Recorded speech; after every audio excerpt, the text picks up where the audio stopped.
എന്ത് പണിയാ കാണിച്ചത്? ആ എന്തു പറ്റി? നീ കള്ളം പറയാന്നല്ലേ ഞാൻ കരുതിയത്. അങ്ങനെ ഇപ്പൊ കരുതിയതിന് ഞാൻ എന്ത് ചെയ്യാനാ? ഇത് ചതിയാ.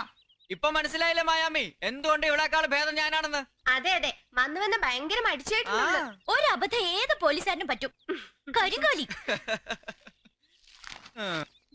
അങ്ങനെ ഇപ്പൊ നീ പഠിച്ച് 10 ദിവസം ആവണ്ട. എന്നിട്ട് വന്നേ. വെരി സോറി മാഡം, ഞാൻ സീരിയസ് ആണേ.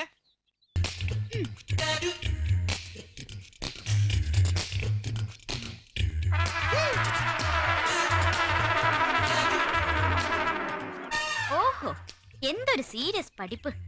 ഇപ്പോഴല്ലേ കാര്യം പിടികിട്ടിയത്. കാലത്ത് എഴുന്നേറ്റ് പഠിക്കുമ്പോ ഇങ്ങനെ ചില ഗുണങ്ങൾ ഉണ്ടാവുമെന്ന് മനസ്സിലായില്ലേ? വെറുതെ അല്ല മോളെ കാരണവന്മാര് പറയുന്നത് അനുസരിക്കണമെന്ന് പറയുന്നത്. മമ്മി, ബേബാൻഡി, ഇവൻ പഠിക്കുമെന്ന് പറഞ്ഞ് ടെറസിലിരുന്ന് അപ്പുറത്തെ പിള്ളസാറിന്റെ മോളിൽ ലൈൻ അടിക്കുവോ?